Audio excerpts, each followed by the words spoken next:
Hello, what's up? Welcome back. We are on day 20. And yeah, I'm excited to be here because day 20, we are, 20% there. Fantastic. And I'm actually super excited because I got this package from Amazon. And it's crazy. I ordered it yesterday and then boom, it's here. It's crazy how that works. But it's a whetstone, right?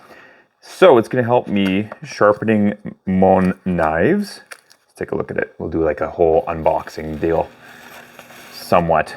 It's got pretty good weight to it, actually. Okay. Let's see. I know those of us listening in are like, well, what is happening? Okay, it's nice. So I'll have to open it up later.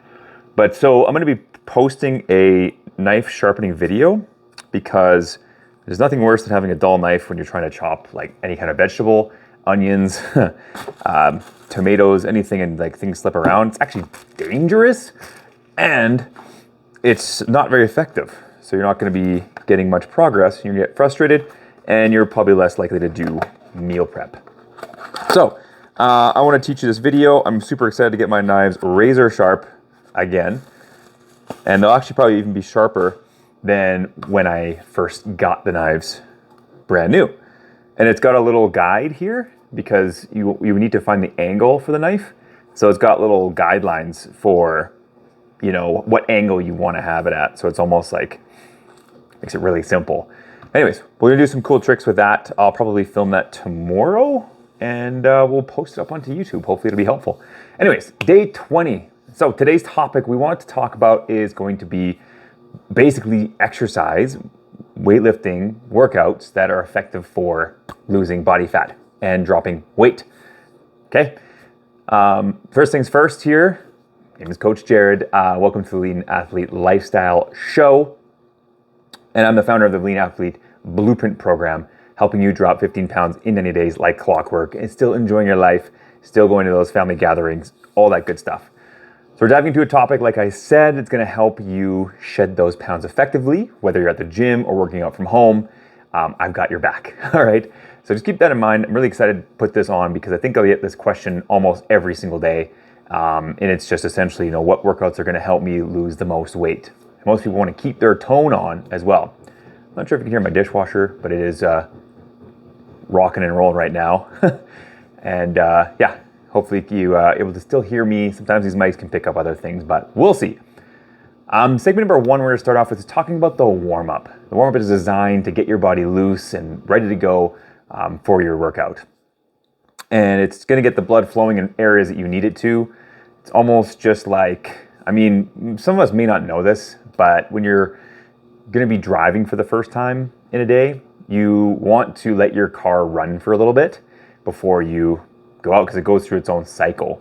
And so that's pretty similar when it comes to exercising. You can do some foam rolling in areas that you're going to be targeting.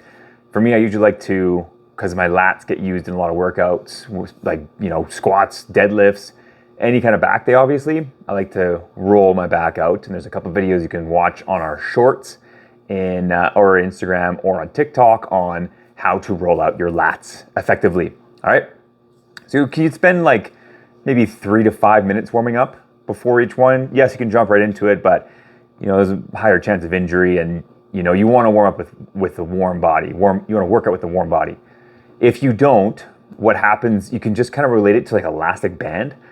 You ever had an elastic band that was super, super cold or maybe dried out, sitting around for a while, like us? If we have an office job, we're sitting around all the time. So if you warm up that elastic band, it's going to be more elasticy, more stretchy. You can treat that almost like your muscles. So hopefully that's a good pointer you can help and use when you go into your workout next, or at home or at the gym, like we said. Jumping jacks are great, jogging in place, get your blood flowing and muscles ready for action.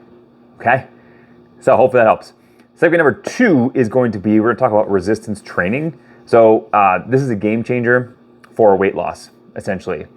Your muscles are active tissue and they burn a lot of calories when you maintain more muscle. So putting on more muscle is going to be way more beneficial for you than it's going to be than doing any kind of amount of cardio, in my opinion. But if you have a lot of fun doing cardio, we'll talk about areas where you can incorporate that in, not in your weight training session, not in your strength training test session, but in a different time, but still do it. Okay. Hopefully that made sense. So using dumbbells, using machines, using the barbells, or even at home, you can even use resistance bands. Resistance bands are a fantastic way to still maintain muscle, maybe not put on a lot of muscle, but it still adds very similar tension as it does when you're using dumbbells. But the breaking down of the tissues is not quite the same. We'll go through a few studies of that in the next few videos, just talking about some studies there. Or I can just release one separately. But yeah, bodyweight exercises are nice and effective. Like if you're doing pull-ups, if you can do pull-ups, you can even use resistance bands to help you with the pull-ups. But when it comes to doing bodyweight exercises, you can kind of get limited with it, in my opinion. But calisthenics are great, and to move your body like that and to have the power generation of just your body weight, there's nothing like it. But you can definitely overuse it still, even though it's body weight, especially with pull-ups, especially with chin-ups. I've learned firsthand, golfer's elbow, pain in my lats, tightness in my lats, just because of all the pull-ups that you do for that. And the slow counts of doing the reverse part of it, where you're doing the negative, which is where you start from the top and then you slowly lower yourself down. That is where you're actually building that strength, but it's also stretching the muscles in such a way for a long period of time.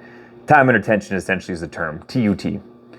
So that can cause a little bit of tightness. So you want to make sure that you are warming up properly and you are stretching properly, and also not overtraining. Listening to your body. If you do feel any kind of pain, I do recommend you go see a physiotherapist like right away if you can manage it, or chiropractor. Okay, have a good, health circle in your environment that can help you out at almost any time. And massages are great too for this. So keep that in mind. And I like to do massages post-workout more so than before. It just makes more sense that way. So let's give you a quick routine. So 3 sets of squats. Okay, we all know squats. You want to keep your feet underneath and angled towards just where your knees go. And you want to keep your heel down, pinky toe down, and big toe down as you squat the whole way down, whole way up. You don't have to go all the way down to the ground. If you can, great. But if you are lacking in ankle mobility, then that may be an issue for you. So keep that in mind. Push-ups and planks, holding a plank. So aim for about 12 to 15 reps of that. And then for the planks, you're just going to hold that for 30 seconds to a minute. If you can go longer, great. Planks are amazing for core stability. So if you're doing any kind of heavy lifting, you want to make sure your abs are tight. Very, very important to prevent back injury and back pain. If your back gets injured, you can't do any working out. You can't really build strength. So it's going to be not very helpful for weight loss. So you want to make sure your core is very, very tight in that sense. Remember to maintain proper form to prevent injuries. Very, very important. I have seen a very, very few injuries, and I have not experienced that many injuries when it comes to lifting. I'm always working on my form though. It's always something that's just in the works, but it's something that I really want to make sure you are focusing on 100% of the time. Okay, if you can. What else we got? Cardio blast, segment 3. Any more questions about strength training, leave a comment below. For cardio enthusiasts, a high intensity interval training, so HIIT session, is your best friend, or can be your best friend, just for time. And also for energy output, versus input. You're gonna be burning a lot of calories doing this. And also after the workout as well, for the most part. You can do it on a treadmill, stationary bike, running in your neighborhood. If your joints, your joints can't handle running, you can also just do an uphill walk, that's fine. Just getting the heart rate up somewhere, in the, let's just say 70 to 90% max heart rate range, and then bringing it down less than that to around 130-ish for HIIT training. You don't have to do HIIT training, but we'll talk about different forms of cardio that help too. Really, there's no right or wrong way to do cardio, but I don't want to get into that right now. I will in a second. Alternate between 30 seconds of all-out effort. So that's just going, lack of a better term, balls to the wall, really extending yourself as much as you can, and then 30 seconds of rest. So giving yourself that downtime to recover. Do that for about 10 minutes. So that's HIIT training, HIIT training. A lot of my clients do enjoy that because it's quick. They feel like it's effective. They've got their sweat on. I've done both. I've done many forms of cardio before, but my favorite is just the boring stuff. Call me crazy, but it's just doing the steady state cardio. What does that stand for? SIT? Steady state? low intensity. Yeah. Anyways, so low intensity, and I do that for about 15 minutes. If I need to up it, if I want to lose more calories, then I will up it. Your nutrition plays a big role in weight loss as well, and in maintaining muscle mass. So that's something we can discuss in a different topic, a different day. This is just something that I want to bring up to you right now. So that's cardio blast. Segment 4 is going to be cool down and stretch. This should be part of your workout routine almost every single workout. I know we're talking about weight loss in general, so we'll get more into different workouts that you can manage and do. We'll talk about different splits. We'll talk about different days that you can train in this episode. I don't want to make this too long, so I'll spend another couple minutes just kind of touching on those. All right, so don't forget to cool down and stretch for about 5 minutes.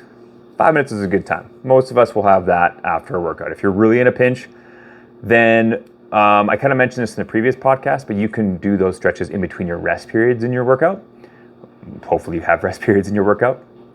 If not, then you're just going to have to bite the bullet. But usually if you don't have a rest in your workout, you're probably doing supersets. You're probably doing intense interval training. So therefore, you've got time, right? Because you're trying to avoid or reduce time in your workout. So you'll have time after. But anyways, everyone's different. So this helps your body recover and reduces muscle soreness. Not all the time, but it can help. We're going to go more into what you could do for workouts, splits and everything. Let's talk about if you happen to have, this is the most common one, 4 days available to work out. I like to split this up Monday, Tuesday, Thursday, Friday. Doesn't matter, as long as you have some sort of rest day in there, you don't do all 4 days in a row. You can, you just have to, Tuesday to Friday, that's all you can do. You got nothing else going on, or maybe the weekend, cool. So what I would do there is, you could do full body all those 4 days, but I would probably, if I could, split it up. So what that means is legs, you start off on Monday, and then you might do Tuesday if you're doing the Monday with Wednesday off. Tuesday you could do like a push day or a pull day. So push meaning you're just pressing the weights away, upper body. And then for Thursday you can do upper body push or pull, which you're just using opposite muscle groups. And then Friday you can go and hit legs again, because you'll have a lot of days rest in between. Maybe your soreness over that time became less and less. So then on the Friday, what you can do is you can go back to the legs. I find that technique works really, really well. If you're doing full body, then maybe you want to do Monday is just going to be an all-around push day. You're doing squats, right? You're pushing the weight. You're not doing deadlifts, because deadlifts are more pull. You might be doing leg press on that day. You might be doing Bulgarian split squats. The name of that just makes me shudder. If you've done anything like that, it's not a dream. Maybe you're doing bench, maybe you're doing chest press, maybe shoulder press, maybe tricep work. That could be push. You can make it pull if you want, but then for Tuesday you can do everything pull, right? So deadlifts, you can do hip thrusts, you can do Romanian deadlifts, which is pretty similar to deadlifts, just more your angle is more strict and straight. Just keep that in mind. Bicep curls, pull-ups, pull-downs, seated row, one-arm row, all those things can be done then. And then you can go into the opposite going into Thursday, Friday, but still incorporate everything. I like doing full body days because you keep that tone and swollenness throughout the week. So you don't have to wait a whole entire week to go back into doing, say, legs or doing, say, arms or something. So that's always nice. And it also keeps your inflammation up in a good way. You're swollen, your muscles have to repair and recover throughout that process. So I tend to like doing full body exercises, and it can maintain muscle activity, muscle growth, muscle stimulation throughout that process. I wouldn't recommend it if you are a new lifter. I'd recommend you do splits, or even just start off with 3 days a week. Let's say you can just do 3 days a week. Definitely try and incorporate a full body routine there if you can. You can do legs one day and then arms the other 2 days or whatever, but I like to do full body stuff, just like we talked about, but you can incorporate more things. Also, time's going to be of value. If you are going, let's say, less than 5 times per week in the workout, your workout should be pretty intense because you're not going every day. You have more rest times in between to recover. So it's really important for you to really push the hell out of that workout. We were talking about RPE, your rate of perceived exertion. There's a scale for that. So it's 1 out of 10 to 10 out of 10 for that scale. 1 out of 10 is you could do a bunch more reps of that exercise. And then 10 out of 10 is you can't do one more rep. You're maxed out, right? So you want to be closer to that 10 out of 10 range if you're doing anything less than 5 times per week, if possible. 6 times a week is great. I would probably not do full body with that. I would do as splits. So it's like legs, push, pull, or push, pull, legs, whatever you want to set that up as. And then you go into Wednesday if you're doing, Monday to Saturday. But push, pull, legs, and then push, pull, legs. Those 3 kind of splits with different exercises throughout. If you need more help with setting that up for yourself, or you're just confused as to what is the right approach for you to take when it comes to losing weight and getting an effective workout in to do that, then I can definitely help you out with that in our Lean Athlete Blueprint program. It's a one-on-one program. You're not going to be spinning your wheels. No more plateaus for yourself. We will hit plateaus. We'll figure out how to get over them and break through that barrier once and for all to get you through those results, right? Usually we take people through 90 days of a program, but if we go through 6 months, that's even better because we get more time to really develop where it is, okay? There's also the Fit After 30 Facebook group community. If you're looking for more workout guidance, join that free Facebook group. We do daily recipes in there, daily tips, and there's also a free nutrition guide in there as well. Soon to come, there's going to be a workout guide in there too, okay? So we're here to support you on your fitness journey. The link is in the podcast description, so you can check that out. Before we wrap up, remember, consistency is key to success. I know I say it every single time, but you got to find a way to make it work, throughout the process. It's all good. But just find a way to continue with it no matter what comes up, because you're going to be miserable one day. Someone's going to, give you the gears. Someone's going to tick you off, and you're just going to be angry. You're going to be maybe depressed. Maybe you'll have lots of anxiety. Anxiety can be worked through in the workout, right? I'm not a medical professional on that. You can try for yourself. It's great medicine. Exercise, that is. Stick to your workout routine and combine it with a balanced diet for best results. And I can help with that as well, figuring out what works best for you with your macros, with your calories, and get that to fit into your lifestyle in a good way. If you found this episode helpful, hit that subscribe button, hit that bell for notifications as well, and then hit that like button. Share it with a friend too if you think that would be useful for them. That's a wrap for today's Lean Athlete Lifestyle show. Keep grinding, stay motivated, and I'll catch you in the next episode. Until then, keep it sweaty and keep it locked. All right. We'll chat later. Tomorrow, day 21. Chat later.